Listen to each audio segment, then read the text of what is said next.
नहमदुहु व नुसल्ली अला रसूलिहिल करीम अम्मा बाद फ़अऊज़ु बिल्लाहि मिनश्शैतानिर रजीम बिस्मिल्लाहिर रहमानिर रहीम। दूसरे पारे की शुरू की आयत में मुसलमानों को तहवील किबला का हुक्म दिया गया, यानी अल्लाह ताला ने मदीना में मुसलमानों को किबला की तब्दीली का हुक्म दिया। मदीने में मुसलमान इस वक्त बैतुल मुक़द्दस की तरफ मुँह करके नमाज़ पढ़ते थे।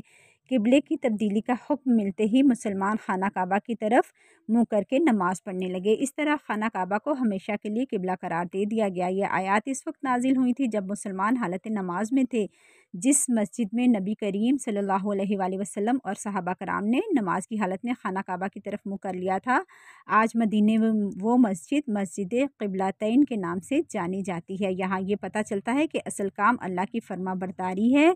जिसके दिल में ईमान हो वो अल्लाह के हर हुक्म को दिल से कबूल करता है। ज़िंदगी में भी हालात की तब्दीली इम्तिहान होता है, कभी खुशहाली, कभी बदहाली, कभी सेहत, कभी बीमारी, कभी फरागत, कभी मशगूलियत होती है। मोमिन की सारी ज़िंदगी इम्तिहान है। लिहाजा हालात कैसे भी हों, लेकिन अहसन अमल करना है। अहसन अमल से मुराद वो अमल है जो अल्लाह सुब्हानहु तआला की रज़ा के लिए किया जाए और वो नबी करीम सल्लल्लाहु अलैहि वसल्लम की सुन्नत के मुताबिक हो। क़िबले की तब्दीली की अहम वजह ये थी कि यहाँ इम्तिहान लेना मकसूद था। आप सल्लल्लाहु अलैहि वसल्लम ने बग़ैर सवाल किए क़िबले का रुख मोड़ लिया, तो बग़ैर सवाल किए कौन आप सल्लल्लाहु अलैहि वसल्लम की पैरवी करता है और कौन नाफरमानी करता है। सिर्फ किबला ही तब्दील नहीं हुआ था बल्कि उम्मत भी तब्दील कर दी गई थी। सूरह अल-बक़रा आयत नंबर 143। वकज़ालिक जअलनाकुम उम्मतन वसतन लितकूनू शुहदाअ अलन्नासि वयकूना रसूलु अलैकुम शहीदा। और इसी तरह हमने तुम्हें ए मुसलमानों उम्मते वसत बनाया ताकि तुम लोगों पर गवाह रहो और मोहम्मद सल्लल्लाहु अलैहि वसल्लम तुम पर गवाह हो। बनी इसराइल जो उनको मकाम और मर्तबा मिला था वो उनसे ले लिया गया था, क्योंकि उन्होंने अल्लाह ताला की बहुत सारी नाफरमानियाँ की थी और अल्लाह ताला ने उन पर बहुत इनामात किए थे। अब वो मकाम और मर्तबा मुसलमानों को दे दिया गया था, मुसलमानों को बेहतरीन उम्मत बना दिया गया था। मुसलमानों की ज़िम्मेदारी लगाई गई थी कि इस्लाम की तालीमात को ख़ुद भी सीखें और अमल करें और दूसरों को भी सिखाएं, और ये काम हमें ख़ुद भी करना चाहिए, यानी ख़ुद भी इल्म हासिल करना और अमल करना है और दूसरों को भी सिखाना है। आयत 148 में ये अल्फाज आए हैं, फस्तबिकुल खैरात, तुम नेक कामों में दौड़ लगा दो, यानी एक दूसरे से आगे बढ़ने की कोशिश नेक कामों में करो। इससे ये मालूम होता है कि हमें ज़्यादा से ज़्यादा नेकियां करनी है। मोमिन नेकियों का मौका नहीं जाने देता, वो कोई मौका ज़ाया नहीं करता। आगे आयत 152 में है, फ़ज़्कुरूनी अज़्कुरकुम वश्कुरूली वला तकफुरून, लिहाजा तुम मुझे याद रखो, मैं तुम्हें याद रखूँगा और मेरा शुक्र अदा करते रहो, कुफ़रान नेमत ना करो। अल्लाह सुब्हानहु तआला का ज़िक्र हर चीज़ से बेहतर है। इंसान का बेहतर अमल ये है कि जब वो दुनिया से रुखसत हो तो उसकी ज़बान पर अल्लाह का ज़िक्र हो। हमें कसरत से अल्लाह का ज़िक्र करने की आदत डालनी है। ज़िक्र के फ़ायदे ये हैं कि ईमान बढ़ता है, अल्लाह की मोहब्बत बढ़ती है, अल्लाह की क़ुर्बत बढ़ती है, अल्लाह की खशियत बढ़ती है। ज़िक्र शुक्र के बाद अब यहाँ आयत 153 में सब्र और नमाज का ज़िक्र है। या अय्युहल्लज़ीना आमनुस्तईनु बिस्सब्रि वस्सलाह इन्नल्लाहा मअस्साबिरीन। ए ईमान वालो, जब कोई मुश्किल दरपेश हो तो सब्र और नमाज से मदद लो, यकीनन अल्लाह सब्र करने वालों के साथ है। सब्र और नमाज खुशी और गमी में मोमिन का अहम हथियार है। जिसकी ज़िंदगी में ये तीन चीज़ें ज़िक्र, शुक्र और सब्र शामिल हो जाएं, वो खुशहाल तरीन इंसान है। और इन तमाम चीज़ों में सबसे मददगार चीज़ नमाज है। आयत 154 में शहादत की बात की गई है। शहीद का ख़ास एजाज़ बताया गया है। शहीद जन्नत में होता। वला तक़ूलू लिमन युक़तलु फ़ी सबीलिल्लाहि अमवात बल अहयाउम वलाकिन ला तशऊरून। और जो लोग अल्लाह की राह में शहीद हो जाएं उन्हें मुर्दा ना कहो, हकीकतन वो ज़िंदा हैं मगर उनकी ज़िंदगी की कैफियत तुम समझ नहीं सकते। आयत 155 में अहले ईमान से ख़ताब है। आजमाइशें आएंगी, सब्र करने वालों के लिए खुशखबरी है। अल्लज़ीना इज़ा अस्वाबतहुम मुसीबह क़ालू इन्ना लिल्लाहि व इन्ना इलैहि राजिऊन। और हम ज़रूर तुम्हें खौफ और फाके में मुब्तला करेंगे और जान व माल और खसारे में मुब्तला करके तुम्हारी आजमाइश करेंगे।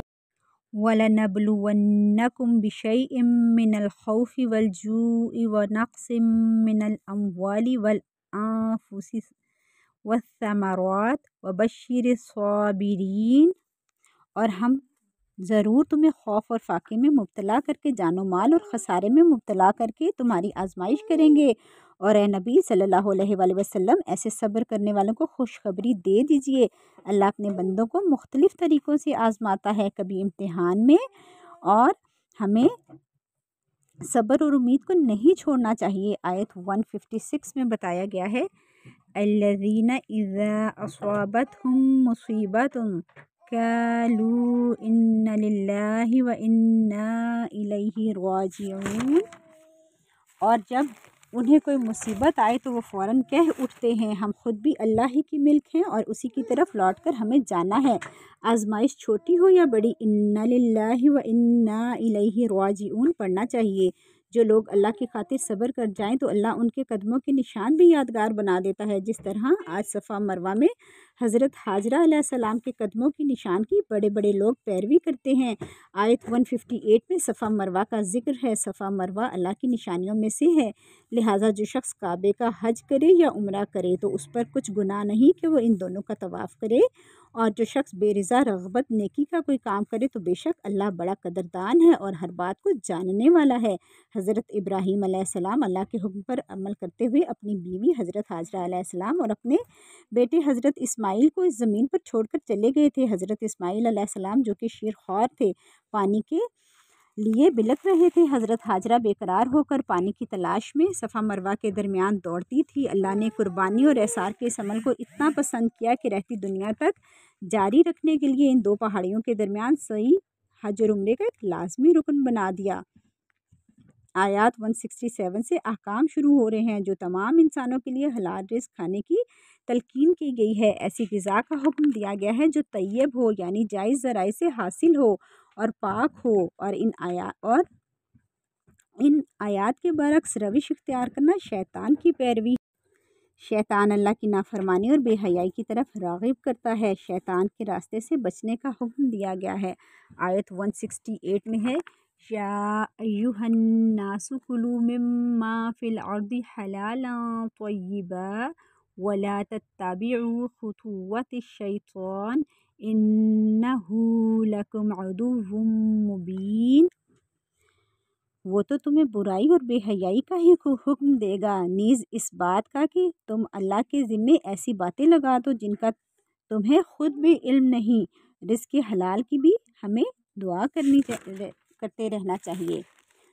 इसकी दुआ ये है, अल्लाहुम्मा कफ़िनी बिहलालिका अन हरामिक व अग़निनी बिफ़ज़लिका अम्मा सिवाक। ए अल्लाह, जिन अशिया को तूने हराम किया इनसे बचाते हुए अपनी हलाल करदा अशिया को मेरे लिए काफ़ी कर दे और अपने फ़ज़ल से मुझे अपने सिवा हर किसी से बेनियाज कर दे। आयत 172 में मोमिनों को ताकीद की जा रही है कि खाने के बाद अल्लाह का शुक्र भी अदा किया करो।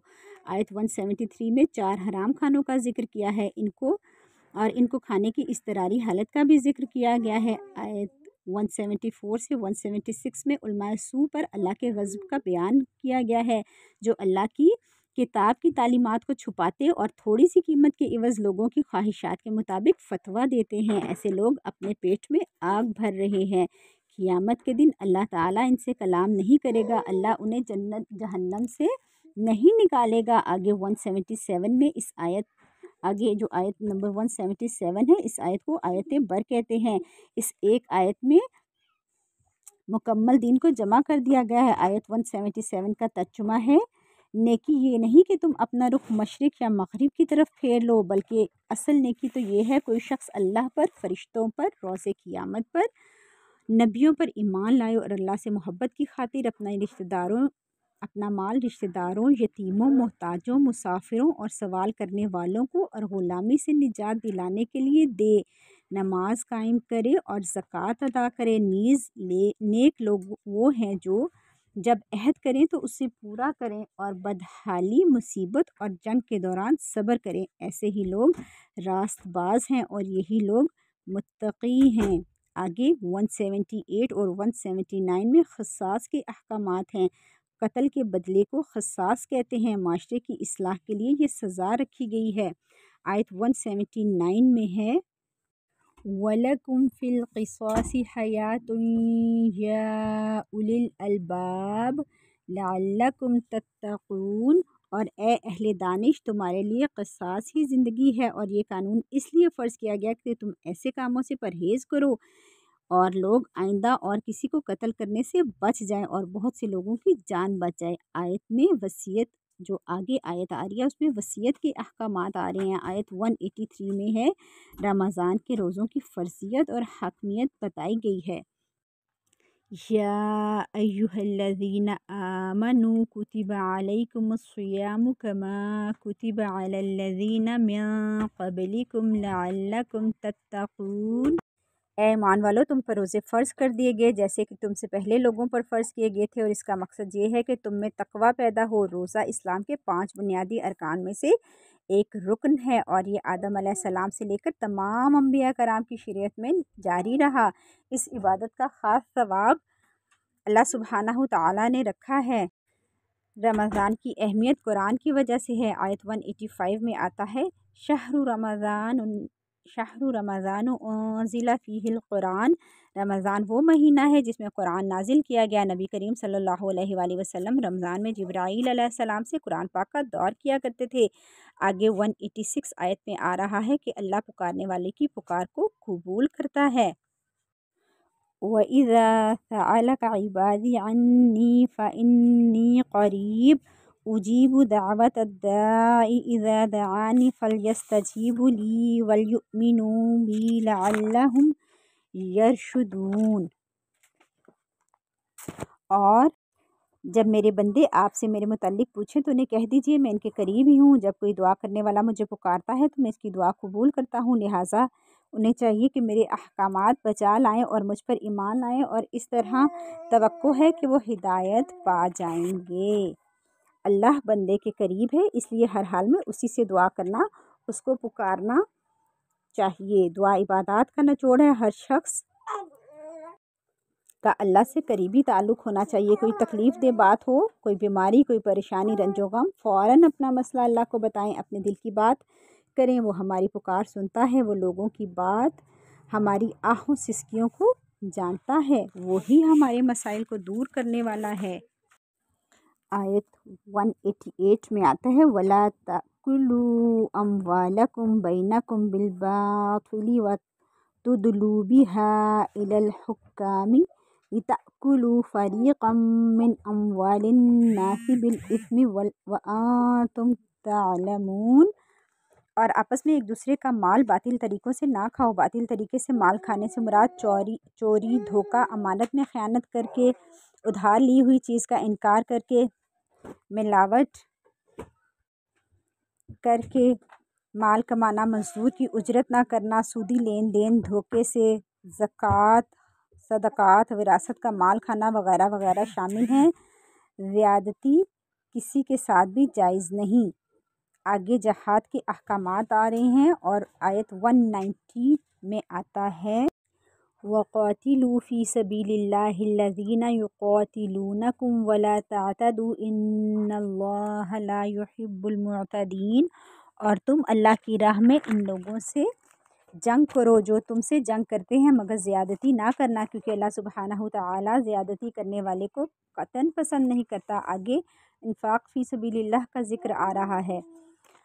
آیت 196 سے حج کے احکامات آ رہے ہیں۔ آیت 197 کا ترجمہ ہے حج کے مہینے سب کو معلوم ہے، اور جو شخص ان مہینوں میں حج کا عزم کرے اسے معلوم ہونا چاہیے کہ حج کے دوران نہ جنسی چھیڑ چھاڑ جائز ہے، نہ بدکاری، اور نہ ہی لڑائی جھگڑا، اور جو بھی نیکی کا کام تم کرتے ہو اللہ اسے جانتا ہے، اور زیادہ راہ ساتھ لے کر جاؤ، اور سفر حج میں بہترین زاد راہ تو پرہیزگاری ہے۔ اے عقل والو، عقل کی بات یہی ہے کہ میری نافرمانی سے بچتے رہو۔ آگے آیت 201 میں دنیا اور آخرت اور اس کی بھلائی طلب کرنے کا حکم آ رہا ہے۔ وَمِنْهُمْ مَنْ يَقُولُ رَبَّنَا آتِنَا فِي الدُّنْيَا حَسَنَةً وَفِي الْآخِرَةِ حَسَنَةً وَقِنَا عَذَابَ النَّارِ۔ اور کچھ ایسے ہیں جو کہتے ہیں اے ہمارے پروردگار، ہمیں دنیا میں بھی بھلائی دے اور آخرت میں بھی، اور ہمیں دوزخ کے عذاب سے بچا لے۔ یہ جامعہ دعا نبی کریم صلی اللہ علیہ وآلہ وسلم اکثر پڑھا کرتے تھے۔ اس دعا میں دنیا کی بھلائیوں سے مراد دین اسلام کی نعمت، دین کا علم، وسیع حلال رزق، نیک بیوی، نیک شوہر، آرام و راحت، نیک اعمال، اعمال صالح کی توفیق، ہر وہ بھلائی شامل ہے جو دنیا میں طلب کی جاتی ہے اور بندے کو پسند ہو۔ اسی طرح آخرت کی بھلائی سے مراد موت آسان ہو، قبر جنت کے باغوں کا حصہ ہو، حشر کے دن چین ہو، عرش کا سایہ ملے، آخرت میں عذاب سے بچ جائیں، اللہ کا قرب، اللہ کا دیدار نصیب ہو شامل ہیں۔ نبی کریم صلی اللہ علیہ وآلہ وسلم رکن یمانی اور حجر اسود کے درمیان یہ دعا پڑھا کرتے تھے۔ آیت 208 میں دین اسلام میں پورا داخل ہونے کی بات آئی ہے۔ یا ایھا الذین آمنوا ادخلوا فی السلم کافۃ ولا تتبعوا خطوات الشیطان انہ لکم عدو مبین۔ اے ایمان والو، اسلام میں پورے کے پورے داخل ہو جاؤ اور شیطان کے قدموں کی پیروی نہ کرو، کیونکہ وہ تمہارا کھلا دشمن ہے۔ ہمیں زندگی کے ہر گوشے میں اللہ تعالیٰ کی اطاعت کرنی ہے۔ آیت 221 سے 241 تک نکاح اور طلاق کے حوالے سے ہدایات ہیں، جن کا مختصر خلاصہ یہ ہے۔ مسلمانوں کا مشرکین سے نکاح جائز نہیں۔ عورتوں کے مخصوص ایام میں ماہواری یعنی حیض کا ذکر ہے۔ اس حالت میں بیوی سے تعلق قائم کرنے کی اجازت نہیں۔ قسم کی اقسام بتائی گئی ہیں اور کس قسم پر پکڑ ہے وہ بھی بتایا گیا ہے۔ طلاق یافتہ عورتوں کی عدت 3 ایام ماہواری تک ہے۔ مردوں کو عورتوں کے حقوق پورے کرنے پر متوجہ کیا گیا ہے۔ عورتوں پر واضح کیا گیا ہے کہ مرد کو خاندان کے سربراہ کی حیثیت حاصل ہے، انہیں چاہیے کہ اپنے شوہروں کی اطاعت کریں۔ رضاعت کی مدت 2 سال ہے۔ بچے کو دودھ پلانا فرض ہے اور یہ بچے کا حق ہے۔ بیوہ کی عدت 4 ماہ 10 دن بتائی گئی ہے۔ رخصتی سے پہلے طلاق لینے کی صورت میں عدت کی پابندی نہیں ہے۔ آگے آیت 238 میں نمازوں کی حفاظت کا حکم ہے، خاص کر عصر کی نماز۔ حافظوا علی الصلوات والصلاة الوسطی وقوموا للہ قانتین۔ اپنی سب نمازوں کی حفاظت کرو، بالخصوص درمیانی نماز کی، اور اللہ کے حضور ادب سے کھڑے ہوا کرو۔ حدیث میں آتا ہے جس کی عصر کی نماز فوت ہو جائے گویا اس کا سارا اہل عیال اور سارا مال لوٹ لیا گیا۔ نمازوں کی حفاظت کرنے والے کے لیے اللہ کی بخشش کا وعدہ ہے۔ آیت 239 میں صلاۃ الخوف کے مسائل بتائے گئے ہیں۔ وہ نماز جو جنگ کی حالت میں پڑھی جاتی ہے وہ صلاۃ الخوف کہلاتی ہے۔ آگے آیت میں قرض حسنہ کا ذکر ہے۔ قرض حسنہ سے مراد وہ قرض ہے جو صرف اللہ کی رضا کے لیے فقراء، اقرباء، مساکین کو دیا جائے اور ادائیگی کے لیے انہیں تنگ نہ کیا جائے، اور نہ ہی قرض دینے کے بعد جتایا جائے کہ اللہ کو قرض حسنہ دینے کا مفہوم اس سے وسیع ہے، جس میں انفاق فی سبیل اللہ کی ساری صورتیں آ جاتی ہیں، اور اس میں جہاد کی تیاری کے لیے خرچ کرنا اور مجاہدین کی مالی امداد بھی شامل ہے۔ ایسے قرضے کو اللہ تعالیٰ 700 گنا یا اس سے بھی زیادہ بڑھا دیتے ہیں۔ شرط یہ ہے کہ خالص اللہ کی رضا کے لیے کیا جائے اور دل کی خوشی سے دیا جائے۔ آگے آیات 246 میں اہل ایمان کے بادشاہ طالوت اور دشمن کے بادشاہ جالوت کا ذکر ہے۔ آیت 250 میں جنگ کے وقت کی دعا بتائی گئی ہے۔ وَلَمَّا بَرَزُوا لِجَالُوتَ وَجُنُودِهِ قَالُوا رَبَّنَا أَفْرِغْ عَلَيْنَا صَبْرًا وَثَبِّتْ أَقْدَامَنَا وَانصُرْنَا عَلَى الْقَوْمِ الْكَافِرِينَ۔ اور جب ان کا جالوت اور اس کے لشکروں سے مقابلہ ہوا تو کہنے لگے ہم پر صبر کا فیضان ہے اور ہمیں ثابت قدم رکھ اور ان کافروں کے مقابلے میں ہماری مدد فرما۔ دشمنوں کے وسائل اور تعداد زیادہ تھی، مسلمانوں کی تعداد کم تھی اور ان کا اللہ پر بھروسہ تھا۔ جنگ میں طالوت کو فتح ہوئی اور جالوت کو شکست ہوئی۔ حضرت داؤد علیہ السلام کے ہاتھوں پھر جالوت کا قتل ہوا اور اہل ایمان کو فتح نصیب ہوئی۔ بعد ازاں اللہ نے حضرت दाऊद अलैहिस्सलाम को हिकमत व इल्म से नवाजा और नबूवत अता की। यहाँ से ये सबक मिलता है कि लीडर की अताअत क़ुव्वत ज़ब्त हो और अल्लाह का भरोसा हो तो कामयाबी मिलती है। अल्लाह हमें सच्ची नीयत और क़ुव्वत के साथ दीन की खिदमत करने वाला बनाए। आमीन। व आखिरु दावाना अनिल हम्दुलिल्लाहि रब्बिल आलमीन।